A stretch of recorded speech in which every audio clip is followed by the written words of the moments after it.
പ്രിയപ്പെട്ടവരെ നമസ്കാരം. എൻ്റെ ഈ വീഡിയോ കാണുന്ന ഒരു പക്ഷേ ഒരാൾക്ക് 1,00,000 രൂപ കിട്ടാൻ സാധ്യതയുണ്ട്. എങ്ങനെയാണെന്നറിയാവോ?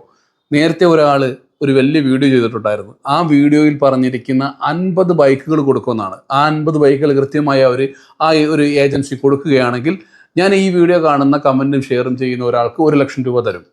തൽക്കാലം നമുക്ക് ആദ്യമേ ആ വീഡിയോ ഒന്ന് കാണാം. 50 പുതിയ റോയൽ എൻഫീൽഡ് ഹിമാലയൻ ബൈക്കുകളാണ് നമ്മളിവിടെ വാങ്ങി വെച്ചിട്ടുള്ളത്. പക്ഷെ +2 കഴിഞ്ഞ സ്റ്റുഡൻസിന് മാത്രമേ ഇതിൽ പങ്കെടുക്കാൻ പറ്റൂ. നിങ്ങൾ എന്തായാലും ഇപ്പം +2 കഴിഞ്ഞിരിക്കാമല്ലോ.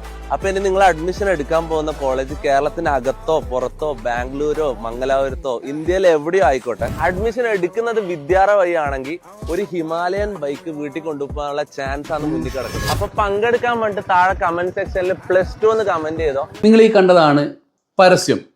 ഈ പരസ്യം എങ്ങനെയാണ് ചെയ്തിരിക്കുന്നത്?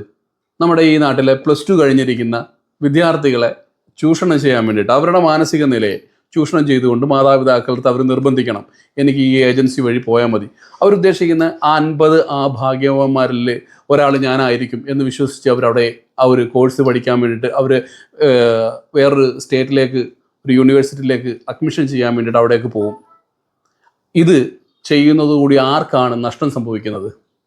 ആ രക്ഷിതാക്കൾക്കല്ലേ. ഈ കുഞ്ഞുങ്ങൾക്ക് ഇത് അറിയത്തില്ലല്ലോ. +2 കഴിഞ്ഞിരിക്കുന്നവൻ്റെ മനസ്സിൽ ബൈക്ക് ഓടിച്ച് പറപ്പിച്ച് നടക്കുന്ന ഒരു ചിന്തയായിരിക്കും. എത്രയോ ആളുകൾ ജീവൻ പൊലിഞ്ഞിരിക്കുന്നു, എത്രയോ കുട്ടികളുടെ ബൈക്കിലൂടെ യാത്ര ചെയ്തിട്ട്, ലൈസൻസ് ഇല്ലാതെ യാത്ര ചെയ്തിട്ടും. അത് നമ്മളിവിടെ പറയേണ്ട യാതൊരു ആവശ്യമില്ലെങ്കിൽ പോലും ഞാൻ ഒന്ന് ഓർമ്മപ്പെടുത്തുകയാണ്. ഈ ഏജൻസിയോട് എനിക്ക് ചോദിക്കാൻ, അപ്പോൾ പെൺകുട്ടികൾക്ക് അഡ്മിഷൻ ചെയ്താൽ അവർക്ക് സമ്മാനങ്ങളൊന്നുമില്ലേ?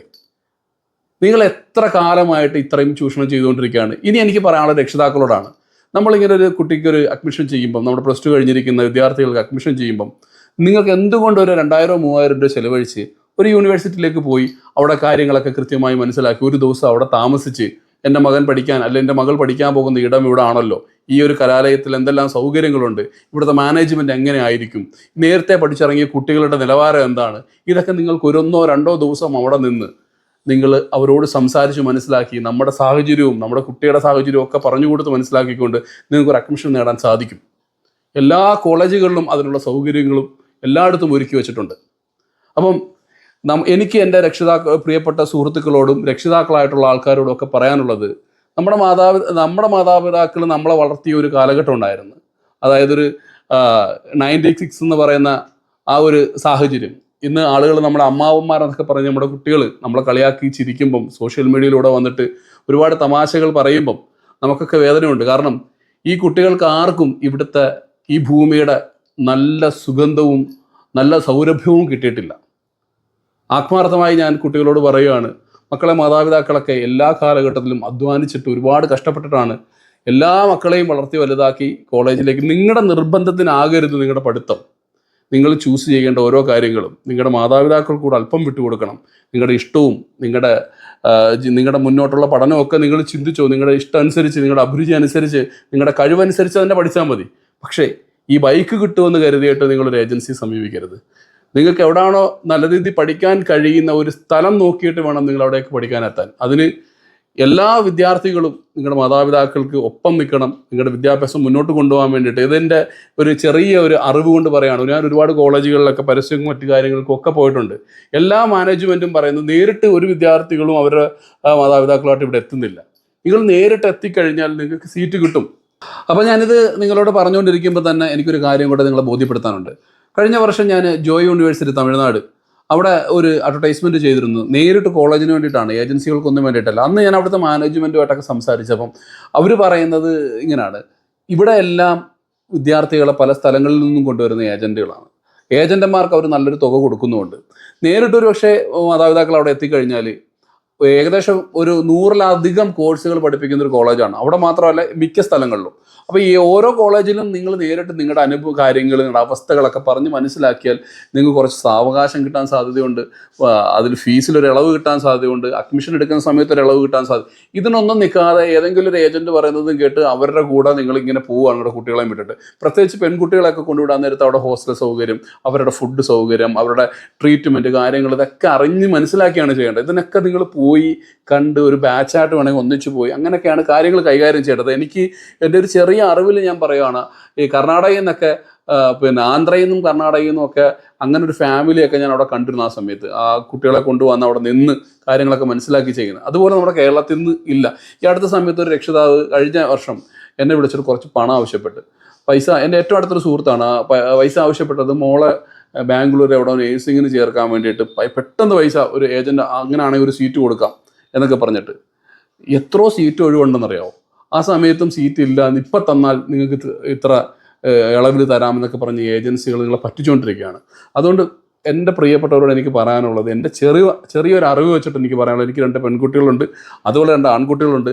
അതൊക്കെ വെച്ചിട്ട് എൻ്റെ ഒരു ഭാവിയും കൂടെ ഉദ്ദേശിച്ചാണ് ഞാൻ ഈ കാര്യം പറയുന്നത്. പരമാവധി കോളേജുകൾ നമ്മളെ സപ്പോർട്ട് ചെയ്യുക. നമ്മളൊരു അഡ്മിഷന് വേണ്ടി വരുമ്പോൾ ഈ കോളേജ് അധികാരികൾ ഈ വീഡിയോ കാണുകയാണെങ്കിൽ നിങ്ങളിപ്പം പരമാവധി അവർക്ക് കുറച്ച് കൊടുക്കുക, ഈ ഫീസിലും അഡ്മിഷൻ ചെയ്യുന്ന സമയത്തും ഒക്കെ ഉള്ള സാമ്പത്തികം. കാര്യം എല്ലാവരും കടം വാങ്ങിച്ചിട്ടും പണയം വെച്ചിട്ടും ഒക്കെയാണ്. അപ്പോൾ എനിക്ക് ബഹുമാനപ്പെട്ട കോളേജിനോട് പറയാനുള്ളത്, ഒരുപാട് സാധുക്കൾക്ക് പഠിക്കാൻ സാധിക്കുന്നില്ല. നിങ്ങൾ ഈ കമ്മീഷൻ ഏജൻസികൾക്കൊക്കെ കൊടുക്കുന്ന പണം അതിൻ്റെ ഒരു ഭാഗം മാറ്റിവെച്ച് ആ കുട്ടികളെയൊക്കെ ഒന്ന് പഠിപ്പിക്കാനുള്ളൊരു ശ്രമം നടത്തണം. ചെയ്യുന്നില്ലെന്നല്ല, പല ആൾക്കാരും ചെയ്യുന്നുമുണ്ട്. അതുപോലെ തന്നെ ഈ ഏജൻസികളോടൊക്കെ എനിക്ക് പറയാനുള്ളത്, നിങ്ങൾ ഇവരുടെ അവരുടെ സാമ്പത്തിക പ്രശ്നങ്ങളെയും അല്ലെങ്കിൽ അവരുടെ വിദ്യാഭ്യാസ കുറവിനെയൊക്കെ ചൂഷണം ചെയ്ത് ഏതെങ്കിലുമൊക്കെ കോളേജിൽ കൊണ്ടുപോയി അവരെ മോശം നിലവാരത്തിലേക്ക് തള്ളി വിടരുത് എന്നാണ്. അപ്പോൾ നമ്മുടെ കുട്ടികളുടെ വിദ്യാഭ്യാസത്തിന് വേണ്ടി 1 മാസം നിങ്ങൾ മുന്നേ കാര്യങ്ങൾക്ക് വേണ്ടിയിട്ട് ഇറങ്ങി തിരിച്ചാൽ യാതൊരു ചതിയിലും നിങ്ങൾ ചെന്നുപെടത്തില്ല. സമയത്തിന് കിടന്ന് ഓടാൻ നിൽക്കാതെ ഇപ്പം തന്നെ നിങ്ങൾ ഏതാണോ നിങ്ങൾ കോളേജ് ഒന്ന് നെറ്റ് എടുത്തൊന്ന് സെർച്ച് ചെയ്താൽ തന്നെ ഒരുപാട് കോളേജുകളുടെ പേര് വരും, അവരുടെ എക്സ്പീരിയൻസ് വരും. അപ്പോൾ ആ കോളേജിലേക്ക് ലൊക്കേഷൻ കിട്ടും. അവിടെ പോയി അവരെ കണ്ട് സംസാരിച്ച് നിങ്ങളുടെ മക്കൾക്ക് എന്താണോ അനുയോജ്യമായൊരു കോഴ്സ് അത് തിരഞ്ഞെടുത്ത് അത് പഠിപ്പിക്കുക. അല്ലാതെ ഒരു കാരണവശാലും ഈ ഏജൻസികൾ പറയുന്ന അവിടെ കൊള്ളത്തില്ല, ഇവിടെ കൊള്ളത്തില്ല, ഇവിടെ ആണെന്നല്ല, ഒരിക്കലും ശരിയല്ല. പല കോളേജുകളിലും പല പ്രശ്നങ്ങളും നടക്കുന്ന കോളേജുണ്ട്. അതുപോലെ തന്നെ ഫുഡിൻ്റെ പ്രശ്നങ്ങൾ നടക്കുന്ന കോളേജുണ്ട്, ഹോസ്റ്റൽ പ്രശ്നങ്ങൾ നടക്കുന്ന കോളേജുണ്ട്, റാഗിങ് ഇപ്പോഴും നിലനിൽക്കുന്ന കോളേജുകളൊക്കെ ഉണ്ട്. കേരള ഗവൺമെൻറ്റിനോട് എനിക്ക് ചോദിക്കാനുള്ളത്, ഈ പല സ്ഥലങ്ങളിലും കുട്ടികൾക്ക് വേണ്ടിയിട്ടുള്ള സീറ്റുകൾ റിസർവ് ചെയ്ത് കഴിഞ്ഞിരിക്കുകയാണ്. അതായത് തമിഴ്നാടുകളിലുള്ള പല കോളേജുകളിലും ഫില്ലായി കഴിഞ്ഞെന്നും പറഞ്ഞാണ് ഇപ്പം ന്യൂസ് വന്നുകൊണ്ടിരിക്കുന്നത്. നമ്മുടെ കുട്ടികളുടെ +2 റിസൾട്ട് ഇതുവരെ വന്നിട്ട് കൂടിയില്ല. എന്ത് അടിസ്ഥാനത്തിലാണ് ഈ ഏത് കോളേജിനാലും ഗവൺമെൻറ്റിൻ്റെ അംഗീകാരത്തോടെ ലൈസൻസോടുകൂടിയാണല്ലോ പ്രവർത്തിക്കുന്നത്? എന്തുകൊണ്ടാണ് ഇങ്ങനെ ഈ കോളേജുകളെല്ലാം ഫില്ലായി അല്ല സീറ്റ് ഫില്ലായി എന്ന് പറഞ്ഞൊരു ന്യൂസും വാർത്തയൊക്കെ വരുന്നത്?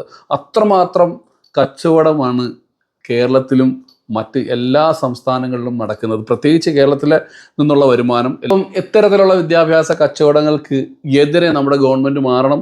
നമ്മുടെ കുട്ടികൾക്ക് കേരളത്തിൽ പഠിക്കാനുള്ള എല്ലാ സൗകര്യങ്ങളും ഒരുക്കി കൊടുക്കണം. അപ്പോൾ നല്ല പഠിക്കാൻ കഴിവുള്ള കുട്ടികളൊക്കെ ഉണ്ട്. അപ്പോൾ അവരൊക്കെ പഠിച്ച് വളർന്ന് വലുതായി വരട്ടെ എന്ന് ആഗ്രഹിക്കുകയാണ്.